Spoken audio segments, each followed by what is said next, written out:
Hey guys, my name's Alex. For those of you who don't know me, I am the face behind GalaxyBusterTCG. I had just kind of started doing this just to show off like all the awesome people in our community.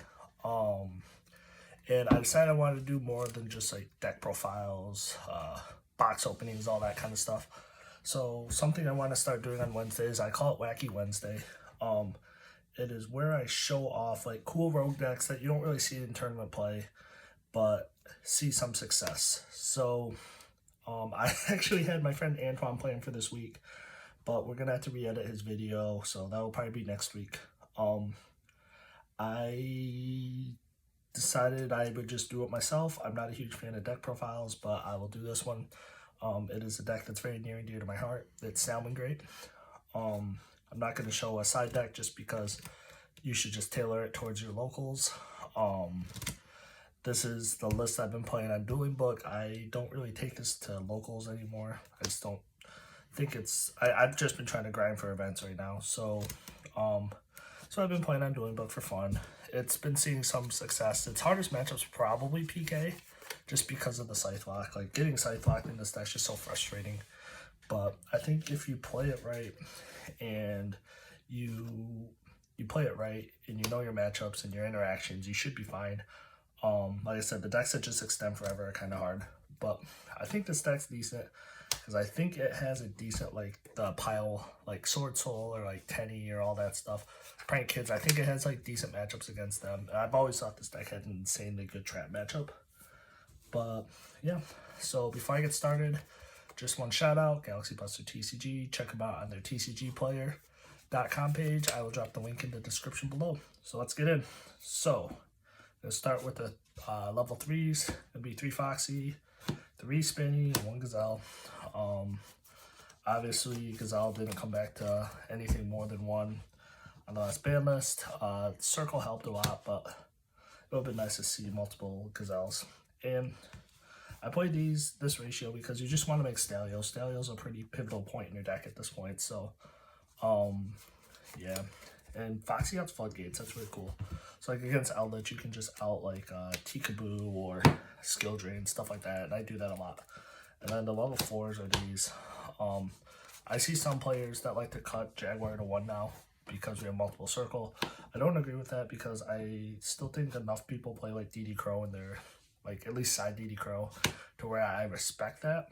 And losing your 1 Jaguar off of like Desires, spoiler alert, does hurt.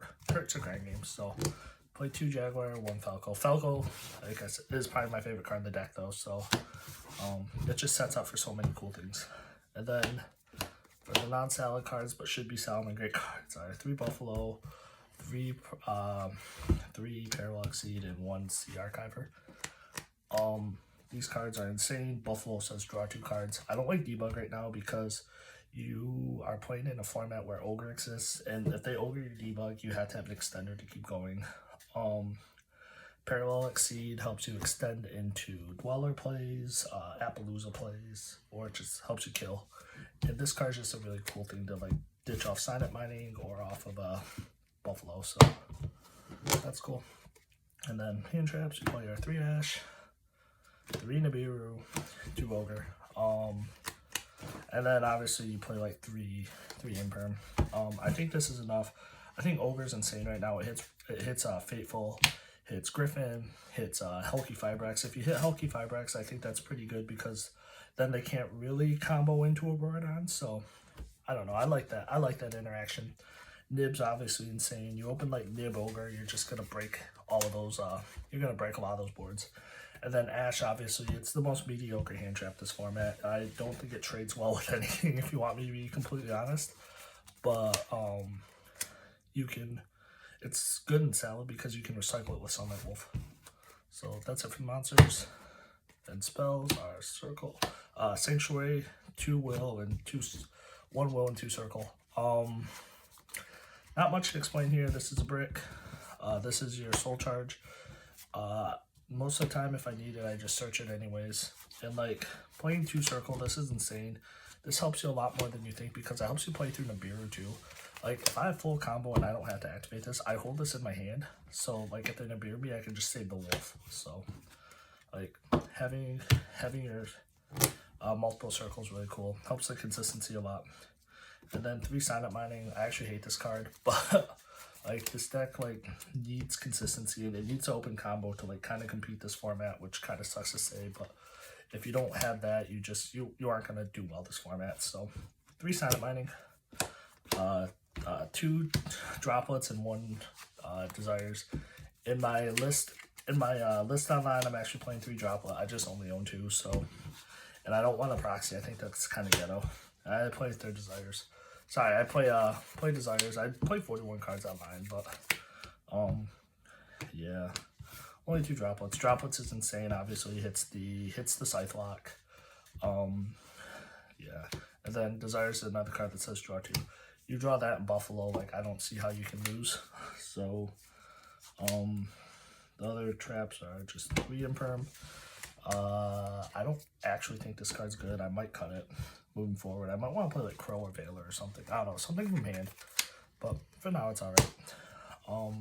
I've just always played it in this deck. And then one each of the traps. I don't think multiples of the traps are that good. They've actually just been kind of power crept at this point. If you need them, you can search them. And honestly, like, drawing them is actually just the worst. So I'd rather just dump it off like Gazelle or something like that. So I don't know, because they don't really contribute to combo that much. So, and then extra deck is the 1 Stalio, obviously, 3 Balinx, 3 Wolf. I don't play Heat Leo. I like never like had a time where I ever needed Heat Leo, so just the standard 7, unfortunately. Kind of the end of an era, right? And then 1 Lingeremo. This card's really good playing into boards against like Eldritch and stuff like that, because it normally forces like a trap they don't want to activate, because they don't want to activate Sanguine and just lose to Lingeremo. So it's pretty good. 1 Nightmare Phoenix. I still play this card. It's pretty insane if you co-link it with Sunlight Wolf. So that popping it plus a draw is always really good. I do that a lot. So probably more than you should. And then the access code talker package. Obviously, like, this is kind of the reason why the deck's like playable, if you want me to be completely honest. Access code's insane. You can't respond to it.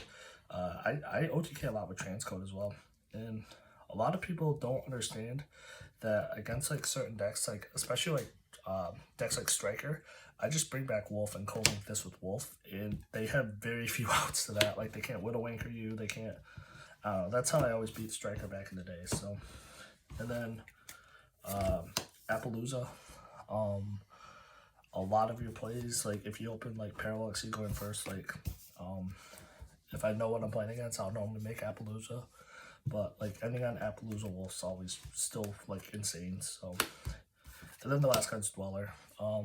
This format, like almost every deck just dies to Dweller, so that's kind of why I play Parallax Seed, because it's Dweller Turbo, I'm gonna be honest. But yeah, Dweller's a good card. There's times I actually think this card should just be straight up banned. This card's actually not fair. So yeah. Anyways, that's the deck profile. Don't forget to like, comment, subscribe. Like I said, check out GalaxyBusterTCG. We're on Facebook. We're on TCG Player. Playing lots of cool things. So, thank you.